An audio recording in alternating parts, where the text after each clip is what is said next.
of the Grit and Grind Fantasy Mind Show. It's your host, Jonathan Jones, and I'm joined today by two of my good friends from Baylor, Brady Vaughn and Michael Schmitz. Welcome in, guys. How are you doing tonight? Doing well. Thanks for having us. No problem. Dandy. Very excited. Nice. So the goal of tonight's show is we looked at our strategy Sunday yesterday and looked at punting on quarterback and or tight end. And so today we're going to do a mock draft from a couple different spots and show y'all just a couple different options. All three of us might end up, if quarterback or tight end value falls late, we might end taking one a little bit earlier than we planned, but that's just part of being flexible in a draft. So we're going to get started here, and it's just me, Schmitz, and Brady in the draft, and then just a bunch of AI bots. So let's get started. Do it. Michael Schmitz drafting from the 105, Brady Vaughn drafting from the 107, and myself drafting from the 111. And basically it's just it's a one quarterback, two running back, three wide receiver, one tight end, two flex, seven bench, PPR 12 team. So Schmitz is on the clock right now. Normally I feel like in a two wide receiver league, this would still probably be the direction that I will, but especially with three wide receiver spots and two flexes, in my opinion, the youth and the production of Justin Jefferson is good enough that it constitutes the investment there, as running backs aren't as valuable as they normally would be, but he's just going to be elite for so long. Yeah, that's true. And this is redraft, so he will be elite for a super long time. He's also going to be elite for this year. That's a good pick. I think oftentimes I try not, especially in some of these kind of leagues, I think with three wideouts and two flexes, I'm really tempted to just start going all in on wide receiver. But I think you can still get a bunch of really decent value at wide receiver later in the draft. I drafted Cooper Kupp in the 5th round of our startup league last year. So and granted, that was kind of lucky, but I think right here is I'm going to take someone like Najee just because I think he's a really good workhorse back. And if I can get one really good running back at least, and then a bunch of maybe some maybe next round I'll target a wide receiver one or something like that. But I think I can also get a couple of really good wide receivers later on that'll help make the process a little easier. Yeah. So with my first pick, I went with a guy who I love getting at the end of the first round. That's Joe Mixon. I think obviously wide receivers Jones at the end of the first a ton. Eric Devontae and Kelsey go with the turn. And some in probably would be smart to go here or wide receiver here, but I'm actually going to go running back. And I'm going to go get a guy in my top 12. That's Saquon for a huge year, and he is the definition of a league-winning running back. Get him in the second round a lot of times, and he has potential to be the running back one overall. So back to Brady. I'm not going to lie. I was kind of hoping that Saquon would fall to me. I'm super high on Saquon this year. That's a good pick. Frick.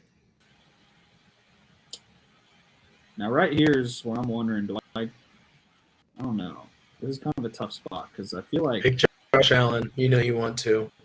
I'm not taking Yes, welcome to the podcast about punting on tight end and quarterback, and we're taking Josh Allen in the second. Welcome in, everybody. If I didn't just tell Jonesy that I was going to do his strat, then I would Josh Allen. But I'm going to take another back. I feel like Nick Chubb's a good workhorse. And he's splitting time with Kareem Hunt, but I think Nick Chubb's clearly the better guy. So. Dude, Kareem Hunt might get moved.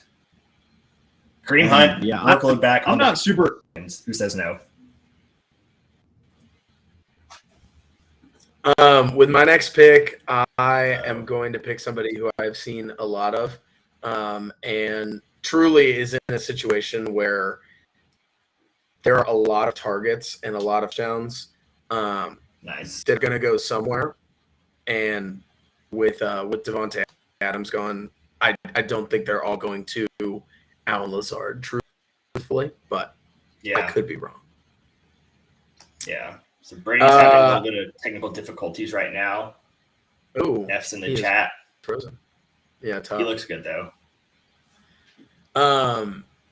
With my next pick, I'm gonna go with James Conner. Had a very, very good year this past year, and then Chase Edmonds is now gone, and so he's primed to keep on going. Yeah. Sorry, Mr. Steelers fan, but he was productive last year. Dude, he's not going to score 20 million touchdowns again this year, though. I mean, especially with D-Hop out for 6 games, who's going to score for him? Darrell Williams. Yeah, I wanted to believe in that guy this past year, but no, sorry, Darrell, not Damian. Got all the Casey D. Williams. Bruh. Dude, I need a wide receiver here, but like Zeke. Yeah. He's so friggin' good. Like Zeke in the third is ridiculous. I feel like this is the 3rd year in a row where I'm like, man, I just don't think, Zeke's gonna but I don't know. We'll see. I just I think we got Brady back now. This is Brady, Dallas Wi-Fi, man, bro. I need to be in Memphis. Dude, Memphis. Honestly, Memphis is the GOAT. This is Dallas Wi-Fi, but yeah, redraft. I felt comfortable taking Keenan Allen right there. Holy, yeah. I'm about to do something probably pretty dumb, but I mean, if I'm planning on waiting on quarterback and tight end, then I can just have just an awesome running back room. I mean, oh my, mix in Saquon, Zeke, and ETN, 4 possible top 15 running backs. Starting MVS at wide receiver. Hey, you never know. He could be wide receiver 1 in KC this year, but yeah, maybe. But I mean, I think there's some guys who can come back around, and picking close to the turn. I'll get 2 guys who are in a similar tier, and it probably won't be super great, but that's one of those things where at this point I can probably just load up on receivers for the next 4 or 5 rounds and figure it out from there. So yeah, but yeah, that's kind of part of being flexible in drafts is guys who I perceive to have great value fell to the late 3rd and early 4th round, so I wouldn't have got them. But yeah, Jonesy, I know you were super high on Pittman, but I felt like he was maybe a little bit tad early, but just because we've been waiting on some tight ends, so there were guys like Kittle and Waller and those guys right there. But Pittman was the number 4 guy, best quote unquote best available. But I love Michael Pittman. I think he's gonna be really good. I know you do too, but oh yeah, I love Michael Pittman this year. I had him. And I think that's I think this is a great example of kind of talking about waiting on tight end, because it's you can take Darren Waller and George Kittle right here, and one of those guys will probably be tight end 5, which is an average tight end, and average starting tight end there, or you can go get a guy like Michael Pittman or DK Metcalf, or if Deontay or Waddle fall, and all those guys have so much upside.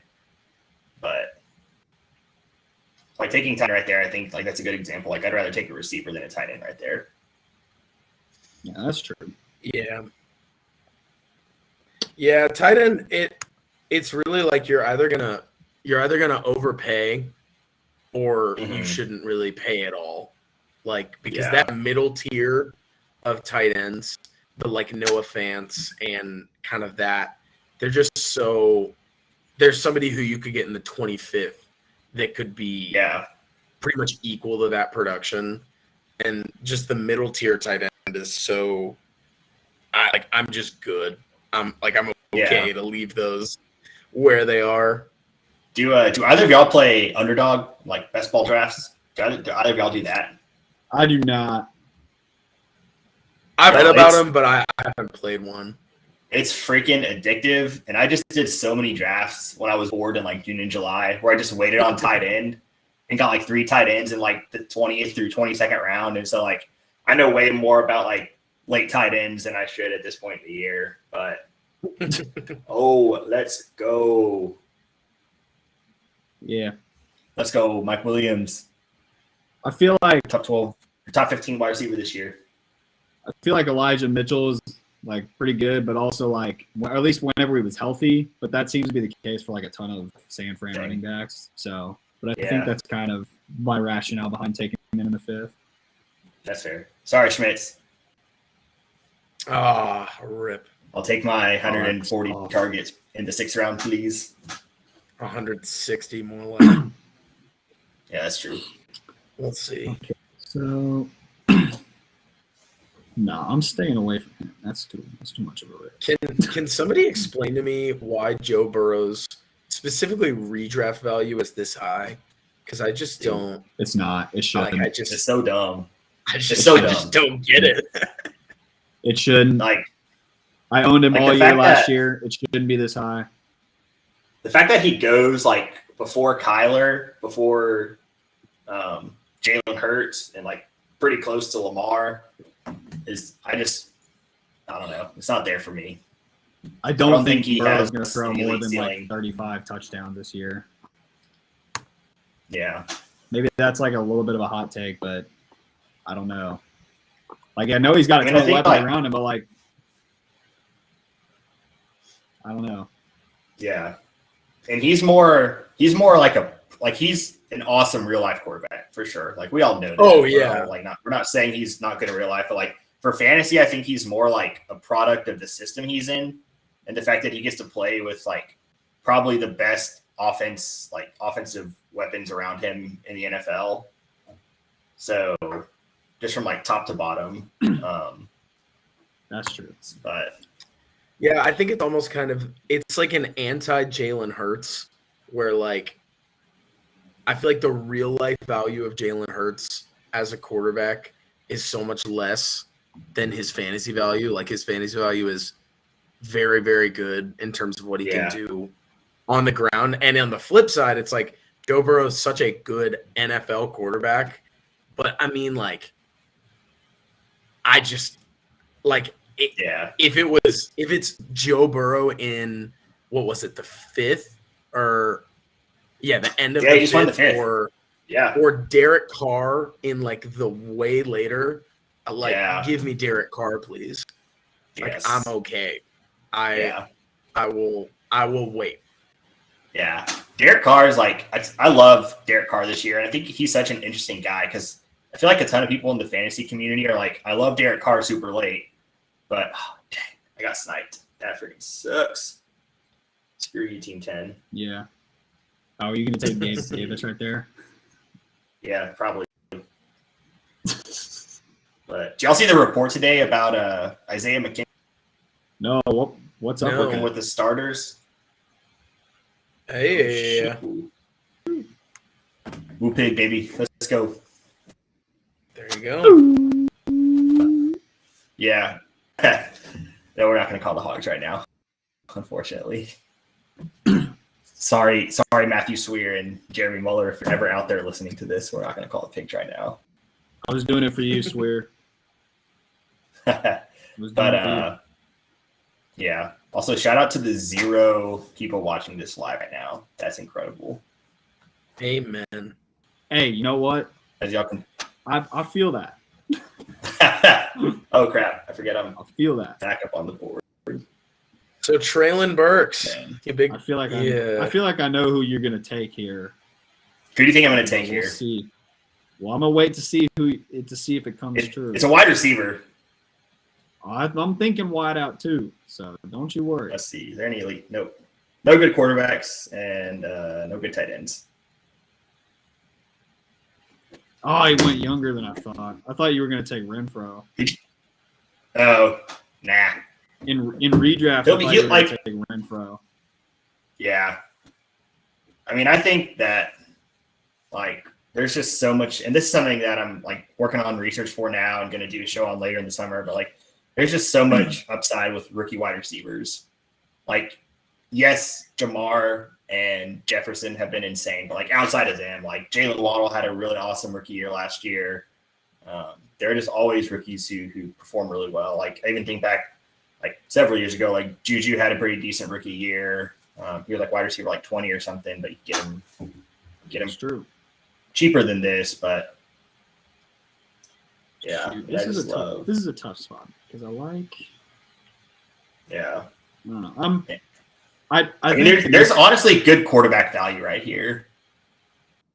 Like, I think so too, but like I think that I was thinking between Singletary or Ayuk there, but I think I'd rather take a chance on Ayuk and San Fran's wide receiver room with potentially Trey Lance starting.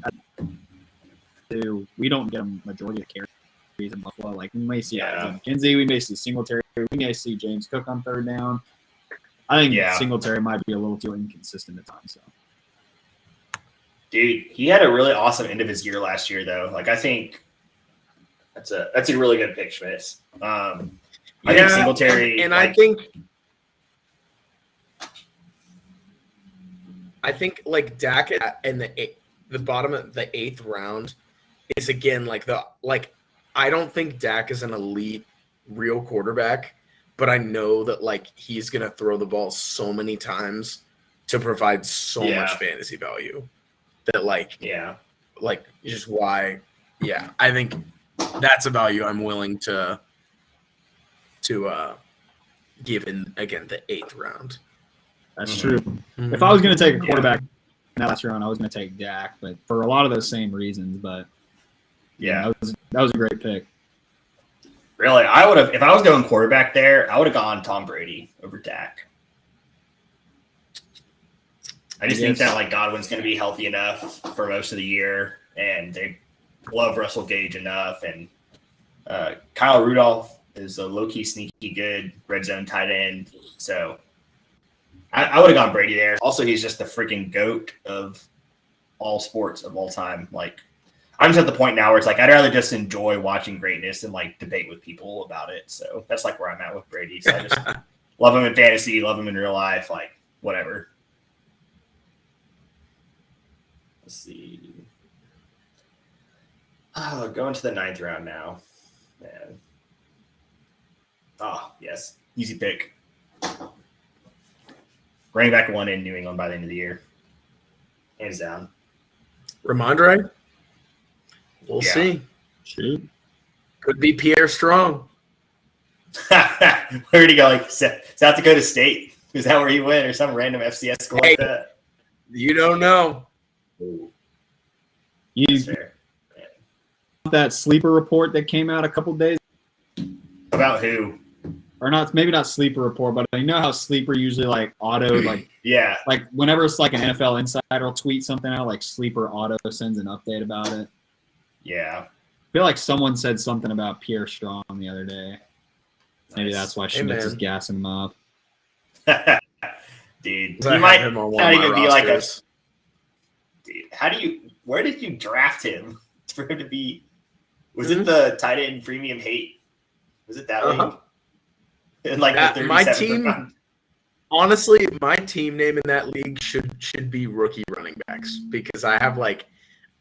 I want to say I have like Damian Pierce, Pierre Strong, the rookie in Tampa Bay, Ken Walker. Yeah. Dang. You said those first 2 running backs, and I was like, man, maybe you should just name your team prime cut candidates because Pierre Strong and Damian Pierce both suck. Damian Pierce could be leading that backfield by the end of the year. He couldn't like take over a very average Florida backfield in 4 years he was there. We'll see. Redraft league, I think Melvin Gordon's a decent play there because Javonte is definitely like the guy, but like he's still going to start off splitting with Melvin. And I thought last year that Javonte was going to end up like taking over most of it, but like that never ended up happening. So like, who knows? Maybe there might be decent Melvin Gordon stuff there, but Also, I think Rojo's underrated. That's a good pick, Schmitz. I mean, honestly, if it's Javonte. There's been such a little. If it's Javonte in the second. No, sorry. My computer's lagging, I think. There's been honestly, if it's Javonte in the second. No, dang it, Schmitz. You got it. You go ahead. You're the guest. I'll take Marlon Mack and be done. Marlon Mack and the 11th. Hey, man. Bro, that's nuts. It's redraft. I only need him for 1 year. Yeah. Honestly, fair. I can't decide. Is Michael Thomas going to be anything in fantasy football this year? Is he alive? Is he going to be anything in football ever again? I don't know. Like this year, is he going to play or nah? I've given up on that guy ever since I way overspent for him and way got bitten for it. He finally takes his QB. Yes. Get a little. Oh, hey. It felt gross, but none of the QBs made it back. I really wanted Carr, Cousins, but hey, he could be taking that big step. We give Kirk Cousins and Derek Carr a bunch of crap on online in real life because they're I don't know, just people consider them mediocre, but I feel like they're actually really good fantasy quarterbacks. Yeah, that's fair. Oh yeah, Kirk always provides fantasy wise. He just can't actually. Last two picks felt super gross. Hunter Henry. Yeah. But hey, Jacoby Myers not going to score any touchdown. All the rest of the receivers kind of suck. He scored last year. Okay. So yeah, that's it. God said that's all you get for your entire career. Let's chill. He's on the board. Yeah. It's pretty crazy too. His first could have been career touchdown was a passing touchdown that got called back or something weird like that. No, he did throw a passing touchdown. He did. Ago. Okay, so I guess it was just he had a receiving touchdown 2 years ago called back or something like that. But yeah, he's just the most 4 for 40 guy in fantasy football. He's never going to score anything other than that. I'm pretty high on Rondell, honestly. He's just so quick and has flashed really well a few times. But yeah. We'll see. Oh, this is where it gets hazy. Schmitz, take your handcuff here. A handcuff? Take the Cardinals starting running back who you took the handcuff for in the 3rd round.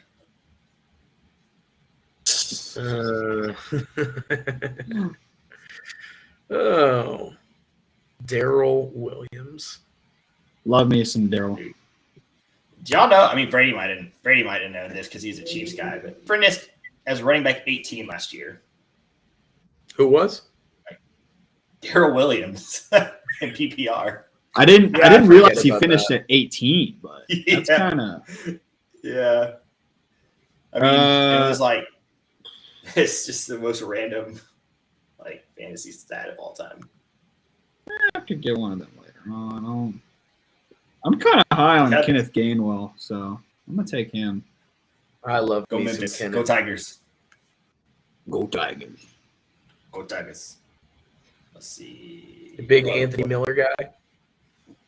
Dude, one of my coworkers played against him in high school. Really? Yeah. And played against Jalen Ramsey, too. He said, and he had to cover Jalen Ramsey. Rick. He got freaking torched. As he should. As most people probably. Oh, yeah. For sure. I love KJ Osborne. Yeah, I do too. If Adam KJ, a good pick. Honestly, Adam Thielen doesn't even have to get hurt for KJ to have value. It's just if he ever decides to retire. Which maybe he just won't. Maybe he'll play into his 50s, catching red zone attempts. I may eat my words on this, but I think like kind of hesitant to buy into McCall Hardenstock in years past. But I think Hardman in the late round could end up being a pretty good pick. I mean, obviously you're like the Chiefs guy, Brady, so you know more, but like I just don't know how I feel about the Chiefs wide receiver room. There's like, no one like that's get his. There's no one that's solid that I would scream you should go up and get, unless you're in like a dynasty league and you're high on Sky Moore like myself. Maybe because I'm a homer, but yeah. But also like I think if there's anybody that's actually going to like do well or take a step forward, I think it's Hardman because you kind of know what you're getting with MVS. Yeah. I guess you know what you're getting with. Never seen Juju with a quarterback that like can actually move. Except, no offense to Big Ben, but his last 2 years, he should have just retired after the injury. But like Big Ben, when Big Ben, his rookie and sophomore year in the league, like he was balling as the second option in Pittsburgh. Yeah. So like if I had to pick one like wide receiver, I'd pick Juju for Kansas City this year to redraft. Yeah. I think Juju's better than Hardman. I just think there's like low key a chance that Hardman could have a higher ceiling. But if you want more consistency, and I guess in a redraft league, that might be what you're looking for, take Juju. Yeah. I don't know. I mean, Juju was a wide receiver his second year in the league. But all I'm saying is like round like 14 or whatever that they got Hardman in, I think if you see him like late in that round, I think that could be end up like a solid pick. Because they ended up I think a lot of people forget the reason they drafted Hardman was because when they drafted him, they didn't know if Tyreek Hill was going to be suspended or not. Like there was all this speculation in that draft where like, oh my God, is Tyreek Hill going to get suspended? So the Chiefs drafted Hardman because he has a lot of similarities to Hill, and they were like, oh well, if Hill's suspended, then we'll just plug Hardman into his role. And then the fantasy and football gods said that, psych, Tyreek, you're not. Did and then they were like, oh frick, now he reeks. Yeah. Except although one can't catch the ball. One of them, can't really catch the ball right now. So used to run the wrong routes, but apparently he's fixed that now. Yeah. I think the most concerning news out of Chiefs camp for me so far has been like that report that came out like 2 weeks ago that was saying that MVS is the best looking receiver for the Chiefs so far. And I was like, if that's the case, then oh my frick, did you just take Gerald? Oh, I hate you so much. Bro, Evan Ingram's got a chance to have a ton of targets. Dude, Evan Ingram is the truth. He's got it. I've been down on him in recent years, but like he's only 27 right now. There's no like clear first wide receiver that jumps off the like page at you where you're like, oh yeah, Christian Kirk's gonna dominate. Marvin Jones. Like there's no one like that. Why can't Evan Ingram be the second the team's like potential leader or runner up in targets? Dude, I think he's gonna be second on that team in targets behind Christian Kirk. So I don't know. That's kind of my thinking there, and I think it's a wild card worth taking late in the round. Yeah. Do either of y'all follow Andrew Cooper on Twitter? Y'all should. No, I follow Jeff Bell and a couple other people, but not Andrew Cooper. Jeff Bell's a solid follow too. Let me find him. Yeah, so his @ is @Coop a Fiasco, and it's COOP a Fiasco, and he's like the best tight end guy out there. And I don't know if he's been the guy. Oh shoot, I'm on the clock. I don't know if he's the guy who's been like I auto drafted. Who did I auto in the end? Gronk. Gronk. Hey, he's coming out of retirement. I forgot it comes back to me so quick, and I was too busy talking about tight ends. But that's a terrible pick. I don't even know who would have gone. Honestly, I don't even know who I'm going to get right here. This is who's still on the board. Yikes. This is big yikes. He's not even signed with the team yet. I don't really like Curtis Samuel. Do I take John Mechie out of respect?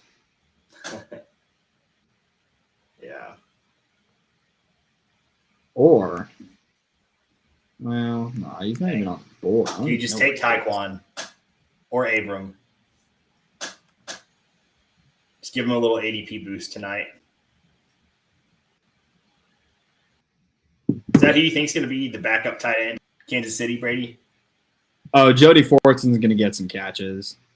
That was that was like a little bit of like a, maybe not like a meme pick, but like a little bit of like a, joke pick. But at the same time, I think there's a lot of people that are high on him coming off of. I know I think he tore his ACL in the Washington game last year, so that was like week 4 or week. Yeah, it was week 4 for the Chiefs, I think. Yeah. So, week 6. Week 6. Or week 6. That's what it was. Yeah. Week 6, not week 4. Okay, yeah, that makes sense. Oh yeah, week 4 was. I think week 4 might have been Philly. Week 6 was. Yeah. Because Fortson was actually making like some incredible catches, and of course, like as soon as like a bunch of Chiefs insiders like started getting hype about him, he just like tears his ACL. So everyone's like, oh yeah. Wow. But he's healthy now. There's some people that are high on him to back up Kelsey. So nice. All right, so we are done with the draft. And let each of y'all talk about your teams, picks you like, picks you don't like. So Schmitz starts off, man. What do you like about your team? We spent all this time talking about fading QB, and I feel like for the value that I got Dak at, like he's a guy who can put up like 25 plus pretty regularly. And then in terms of, this is a PPR league, correct? Yeah.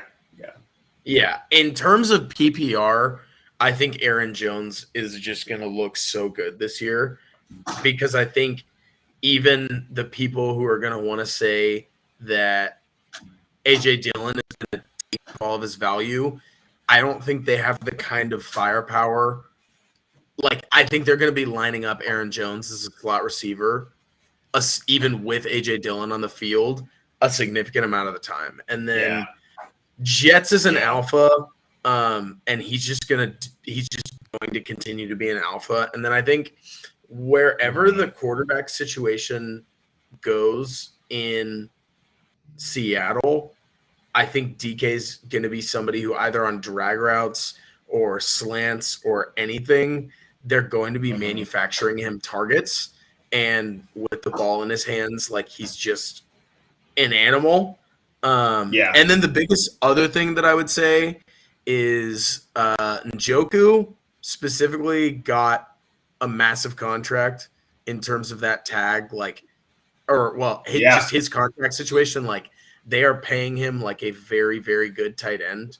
And I think a lot of times in fantasy football, like the money tells the story of what teams are wanting to do. Like for instance, Christian Kirk has gotten a bump in ADP this year. Well, that's because like he got paid like an alpha. And so that's not to say that he's like going to be a bona fide wide receiver 1 this year. But when you're looking at the Jags, like he's going to get a lot of targets. And so I think in a similar vein, Rashad Bateman is basically going to fill the role that Marquise left in terms of just being a target hog next to Mark Andrews. And so I think in a PPR perspective, like he's just going to be really valuable. And then the rest of the team is a lot of darts, just guys that I would like kind of honestly want to stash. Like I probably wouldn't be starting Ken Walker as that second flex. Week 1, I would probably start somebody else. But I mean, even Laviska Shenault and Gerald Everett and Jalen Tolbert are guys who are going to be starting and have shown either in college or in the past that like they can support targets. And so I think Gerald Everett specifically has a good situation. Gerald Everett's an awesome round. He's an awesome pick in the 15th round, man. I really like him this year. So I have him stashed in a different league, real low. But all that to say, once I kind of got past the starters, it was basically just like, hey, here's a guy who could start going crazy. Like Rondell Moore has the physical tools like to go crazy. And especially if Cliff Kingsbury decides that he wants to try to be Kyle Shanahan, he could start running him out of the backfield and other things like that, which he sort of did last year.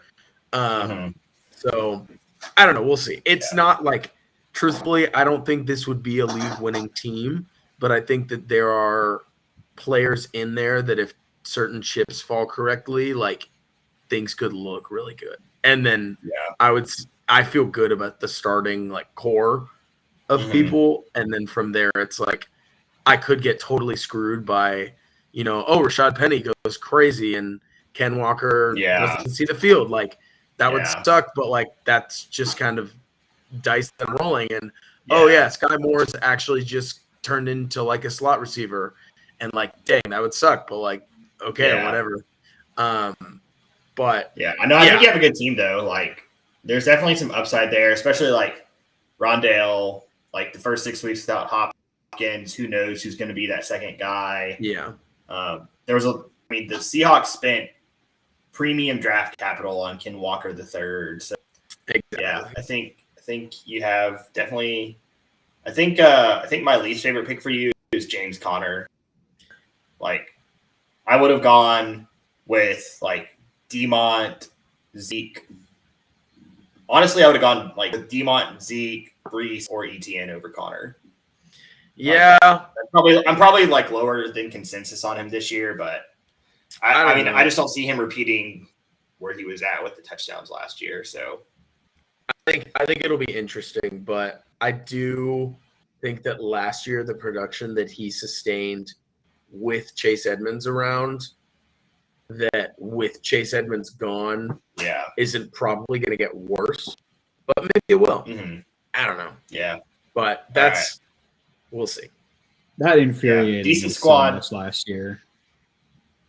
But as a Chase Edmonds owner last year, that infuriated me so much. But all right, Brady, walk us through your team, man. How you feeling? You also I mean, Stafford and no tight ends before the 11th. That's definitely punting on both spots to me. So how you feeling about your team?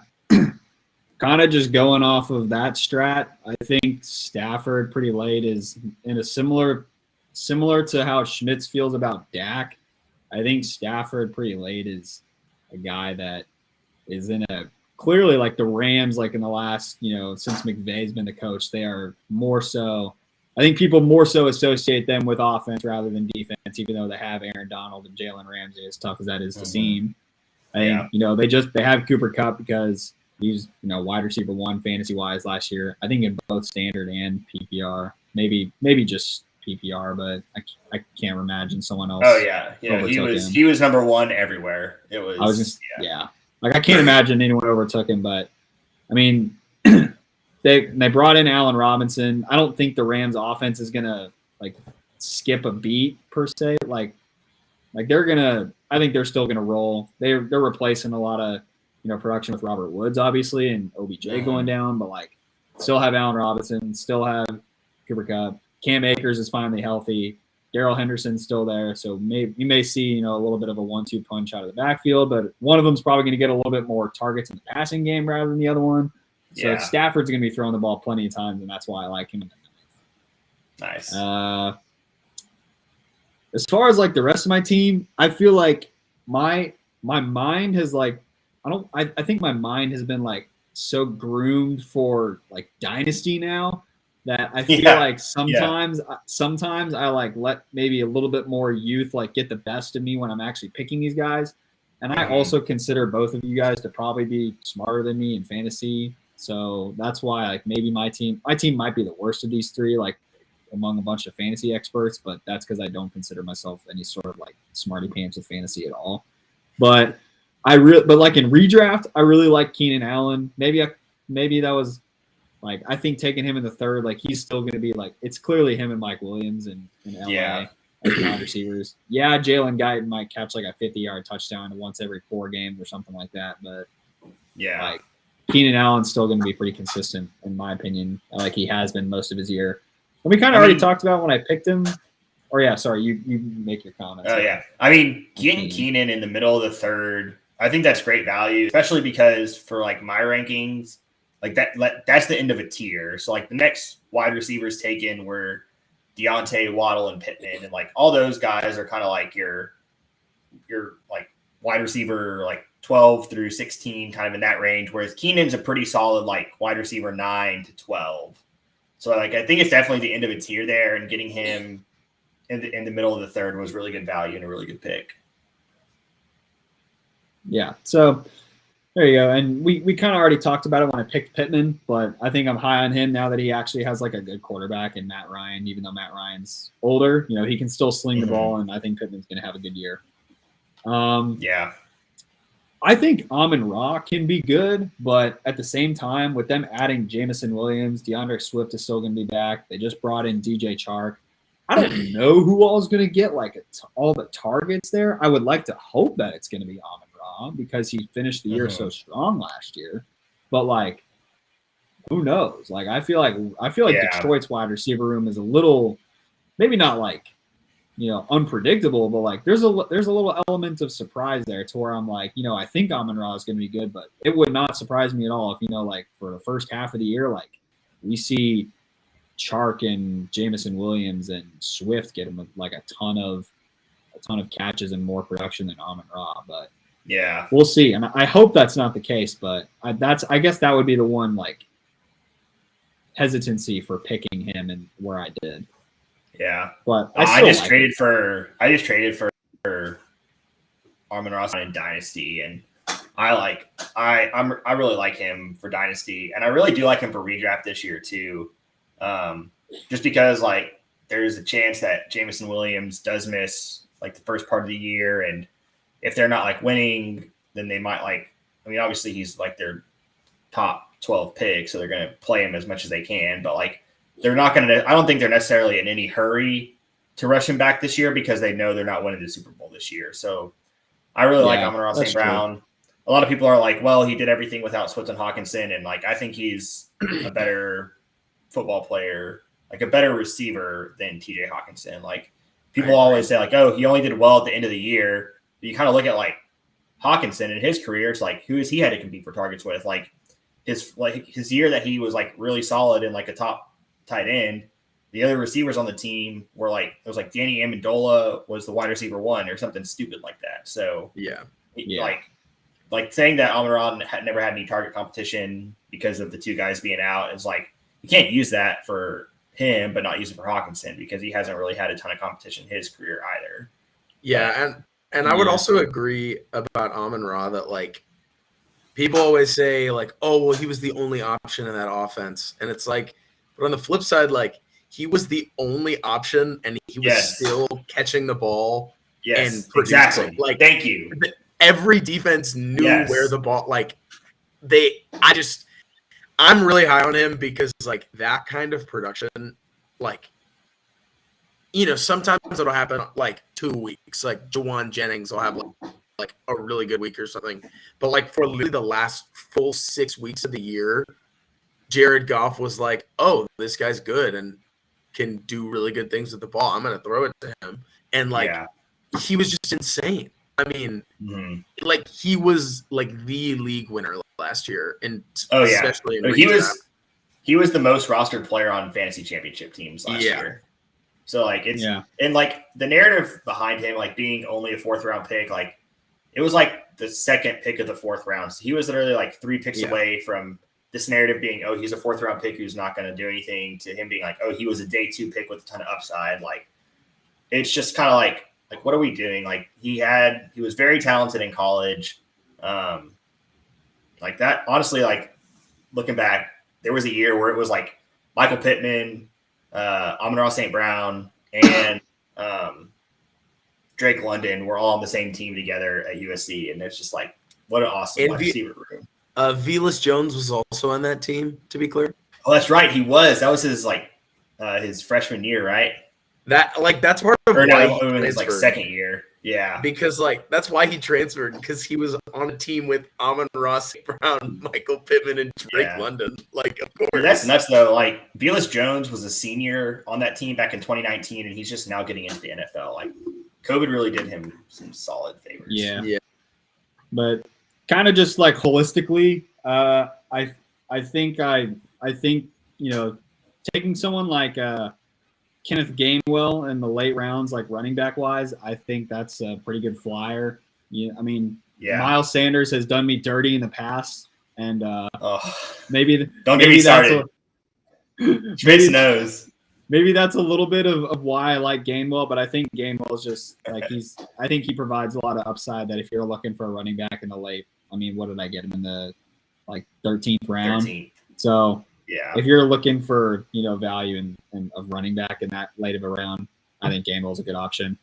And I think I'd be remiss if I didn't at least mention Najee and Nick Chubb at least once. I think that's a solid running back tandem, although Nick Chubb doesn't catch the ball out of the backfield, but he's going to get his yards. So I agree. That's definitely a solid start to a draft, and then that's one of those things where it's like you and I both kind of did the same thing. Where, like, yes, it's 3 wide receivers and 2 flex, so like wide receivers are a little more valuable. But I mean, Najee at the 107, and then Nick Chubb down at the 206. Like those are both like solid first picks, because at that point you're kind of like, okay, I've got my 2 running backs locked in, so I can kind of just go really heavy on wide receiver, which is what you did with 5 of your next 6 picks. So yeah. And like the only time like I strayed away from that was because I think Elijah Mitchell, when he was healthy, was super productive, and we all know how Shanahan feels about running backs. So like he's gonna get his running backs the ball. So well, which running back is the question? I was gonna say that's also the question, but like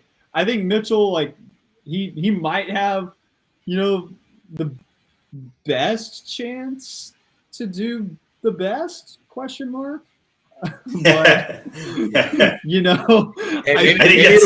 think that's a fair way to put it. He has the best chance to do the best, which honestly, Brady, the fact that you're saying that about your 5th round pick is kind of bad. Like, I know.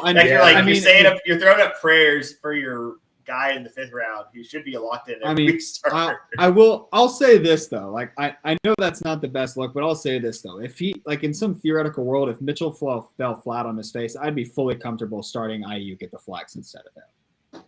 Yeah, that's fair. That's extremely fair. I think I like your team a lot. I think Mitchell in the 5th is a bit of a reach, and it's not necessarily a reach. I just think his ADP is too high.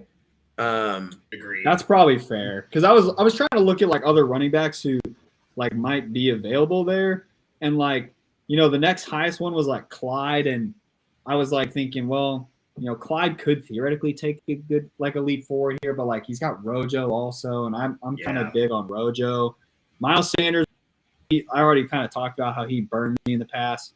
Redraft, I like AJ Dillon, but I didn't know like with Aaron Jones, with Devontae leaving and Aaron Jones signing that contract, like he's still going to be like a big part of the offense. So I didn't know exactly what AJ Dillon would bring. Yeah. And like we said with Damian Harris or like, Tony Pollard or like Ken Walker or Rashad Penny or like any of these other guys that were drafted after him, those are guys that I feel like in like dynasty leagues that you have on your bench because you're like, or like you start, like you plug start in certain spots because they're like, yes, they're going to take away like carries from this guy.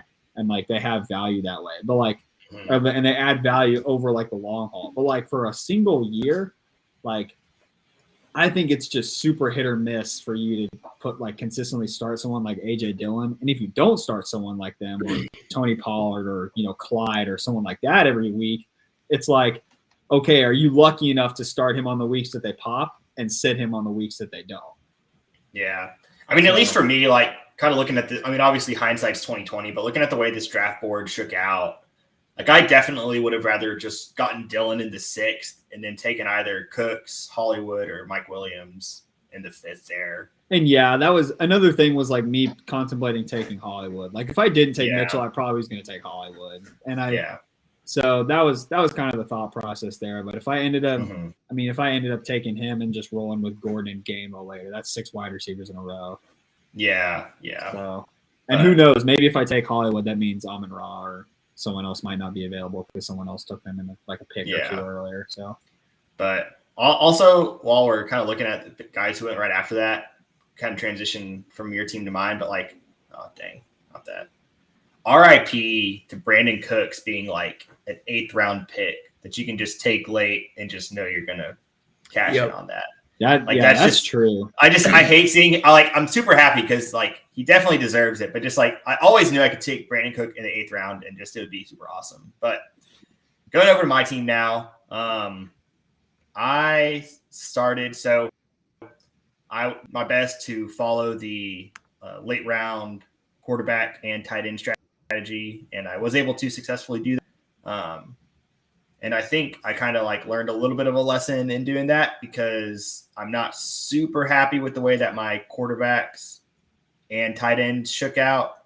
But just kind of starting off at the top, like I drafted from the 111 and I started mixing Saquon, and then I got Zeke, ETN, Mike Williams, Darnell Mooney, Traylon Burks, Garrett Wilson, Ramondre Stevenson, Tyler Boyd, Justin Fields, Hunter Henry, KJ Osborne, Jameis Winston, Hassan Haskins, and Gronk as in the 16th round. And so, like, just starting off, like, I love my running backs. The first 4 I got, like Mixon, Barkley, Elliott, and ETN. All 4 of those, any of the 4 of those could finish in the top 10, and I wouldn't be super surprised. I think there's a great shot that if they stay healthy, all of them are top 15 running backs. And so I love starting off with those 4 running backs. And that's one of those things, like we all know running backs get injured. And so the odds of one of them getting injured is pretty high, or like missing a couple games is pretty high.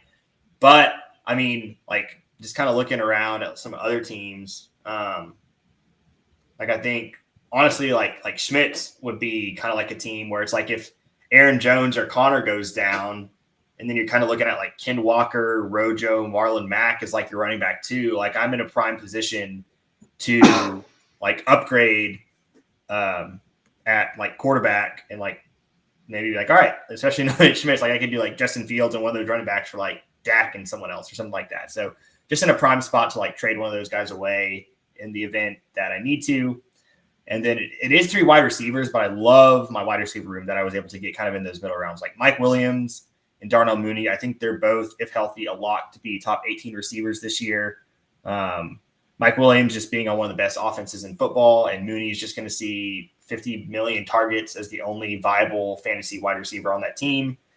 And then I love getting Burks and Wilson kind of back to back, just because like the odds of one of them being like a top 30 receiver is pretty high. And then honestly, I love the first 8 rounds of my draft. I don't really like most of the rest of my draft after that. Like Mondre, I think he's like a good value there in the 9th, but like I probably should have gone receiver just because I have to start 3 every week, and I only had 4 on my team at that point. But then I do really like Tyler Boyd in the 10th. I think he's a super safe low end wide receiver 3 who you can just plug in, especially with relying on some younger receivers like Mooney, Burks, Wilson. I think Boyd's just a super solid wide receiver 3 that I can put in there and then know that I have a ton of upside in my wide receiver 2 and then in one of my flex spots with some of those receivers. But then like, again, this is just kind of one of those things where like not being flexible and not kind of like reading the draft board as well as I could have or should have is kind of came back to bite me in the butt. Just because like Justin Fields in the 11th, I think is good value, but then it's like Hunter Henry, and I didn't get another tight end that I like. So that's like, I don't really have too much upside at tight end in my opinion. And then like KJ Osborne, I think is a solid pick in the 13th. But like Jameis in the 14th is like, I think like he's just another like upside quarterback, but I just don't feel good about it. And then Haskins and Gronk in the 15th and 16th, I was just kind of like, all right, let's just get this over with because this back half of my draft has just been brutal. But overall, I really do like, again, this is one of those things where like you load up on running back and receiver early and you don't really necessarily hit at quarterback or tight end like you like or like you would have liked to. That's one of those things where like you have the depth to go out and trade early in the year, just kind of like be willing to make a move and be like, hey, like hopefully you just pray for Justin Fields to like go off in one of the first couple of weeks. And it's like, all right, like I can trade him for like a Derek Carr or Kirk Cousins or like even just like a Tom Brady, maybe even, I don't know. Overall, like this team is like pretty decent. Like Hunter Henry's okay as like my tight end because I just feel like I have a lot of upside everywhere else. So I wasn't able to execute like the yin yang strategy like I talked about yesterday for either quarterback or tight end, which I wasn't necessarily trying to do that. It's just something that's nice to do if you can, just to kind of give you that safe floor. But that's kind of just how the chips fall sometimes. And that's why we do these mock drafts to just learn and just kind of get more comfortable, kind of feeling out where ADP is at for players. And like, especially for me, I was like close to the turn. So it's like, okay, maybe like at the 9-10 turn, I plan on taking my quarterback or tight end in the 10th since it's going to be another 20 picks. So I'm picking a game. So just like it's a good learning experience. So now I know like if I'm ever drafting from the 11 spot in a 12-team league and I end up going with the late round quarterback or tight end, then it's just good to know that like, okay, it's probably good to get one of those in the 10th round. Yeah. So like I I love your running backs though. Like I know like obviously I know you like said you meant to pick them all in your first 4 rounds, but like if you're high on Ramondre, like if that comes to fruition, like towards the end of the year, you could start all 5 running backs. Yeah, that would be nuts. I guess you could start 4, not 5. You could start 4. Oh yeah, just 4. Still though, and like, but like still, like if you, I don't know, like that just seems like insane. If you're telling me that like come the playoffs, you're starting like Ramondre is playing at a level to where you actually have to like have all 5 of those running backs and you have to choose like one to sit. Mm-hmm. Yeah. Like, that's like an embarrassment of riches at that point. Mm-hmm. Yeah. Yeah, I think my biggest thing, I mean, honestly, like I really liked your draft. I think Burks and Wilson, like relying on them to potentially have to start is probably okay, but there is some like acclimation to the league that like it takes a couple weeks, even for like really good and productive in college to get going. Yeah. And then I think looking at the board now, you probably could have waited on tight end even longer for somebody like Ingram, because I honestly think like the difference between Hunter Henry and Evan Ingram like is very small in terms of like they're both late round, like could be huge, but like have no idea. And so to wait 3 more rounds potentially and be able to grab another receiver like, you know, Dotson or Galladay or Jacoby the GOAT. Kenny Galladay. I think like again, it's something that retroactively you can look back and be like, oh, like maybe should have waited a little longer on that. And then I think when it comes to quarterback, like the thing that's crazy about redraft 1 QB is that like based on the amount of slots that benches have, like there are usually starting quarterbacks on waiver wire every week. And so like if you have to spot start somebody kind of random, like you never know. Like you could spot start Kenny Pickett and it wouldn't necessarily be like the end of the world. Dude, honestly, Kenny Pickett's probably getting 0 this year. Well, you could spot start Mitch Trash. Oh, baby. The MVP. Come on. Oh, man. I mean, like, look, kind of go back to what you said, though, about like relying on the rookie receivers. Have y'all like I don't know if y'all have thought about it in this way, and like I'm a little bit lower on Treylon Burks than some people for redraft, but like it's literally the identical situation to to Justin Jefferson. I don't think he's going to be anywhere near Justin Jefferson's rookie year, but like I mean, it's literally Diggs gets traded to the Bills from the Vikings. Adam Thielen is kind of left as a de facto wide receiver 1 with like a decent, like average NFL quarterback. Justin Jefferson gets drafted and he's just this absolute stud in college. And it's literally the same exact thing here. It's like A.J. Brown gets traded to the Eagles and there's just Robert Woods is kind of left as the de facto older wide receiver 1 with like an average NFL quarterback in Tannehill. And so, like, there's just so much room. And granted, the offenses are a little different just because the Titans are more run heavy than the Vikings, even though both teams have like stud running backs, I guess, for the comparison with like Dalvin and Henry. But like, there's just going to be such a huge target share. Like, literally, the wide receiver one for the Titans by the end of last year was Nick Westbrook-Akine. And that dude has no business being a wide receiver one on a team. Like, he showed flashes when given the opportunity, but like, he's not that guy. Like, you just know he's not that guy. So you're not that like, guy. I think that he's not that guy. You just know you're not that guy. Yeah, but, especially with Woods coming off that injury also. Like, yeah, Burks has a chance to really shine as a wide receiver early on in the year. Yeah.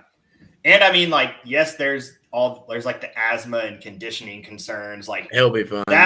I mean, that's literally like the Jamar Chase can't catch NFL footballs and can't see the footballs. Yes. Like, it's basically, I think it's going to end up being similar to that.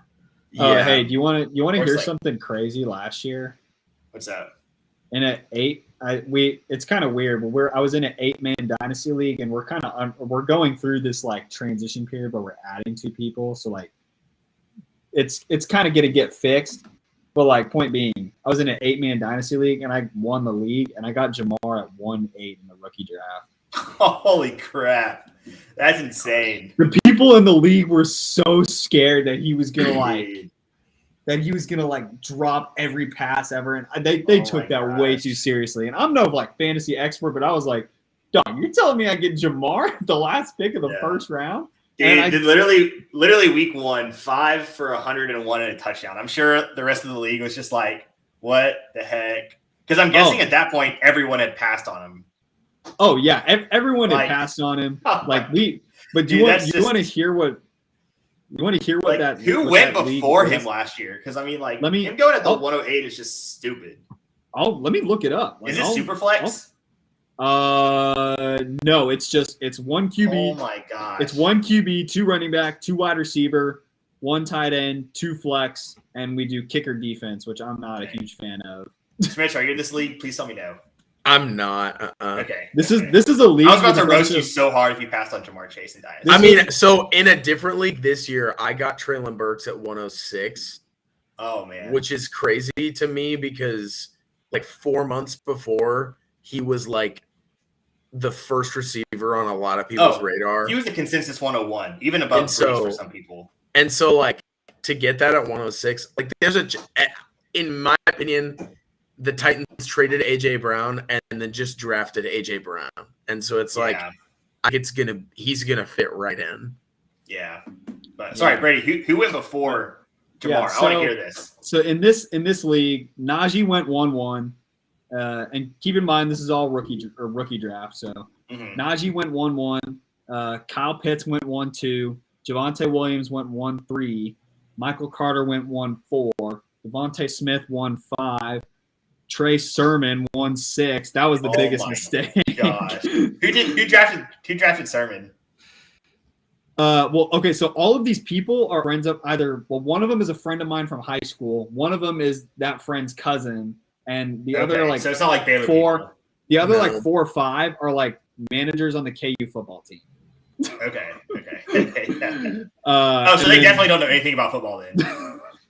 An argument can be made, but 1-7. Can I take Christian Braun in the first round of this pick? Can I take Christian Braun at the 101 in this football draft?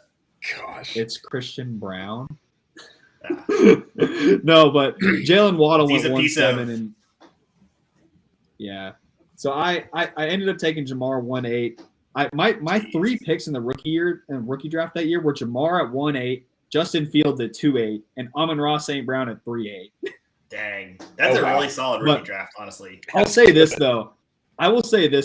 My mistake, I think in hindsight, is I traded Amon-Ra to get there were a couple other people. Like, once we announced, like, my team, like, early on in the year, like, started off just, like, injury-riddled, did not do good. And by the midway point of the year, it was clear that I was not going to end up getting into the playoffs. But then they announced that we were going to expand and add 2 teams in the offseason. So I was like, okay, from here on out, I'm doing everything in my power to where I can just make my roster as good as it can going into next year, because they said we're going to have 8 keepers and then just redraft the entire rest of the roster.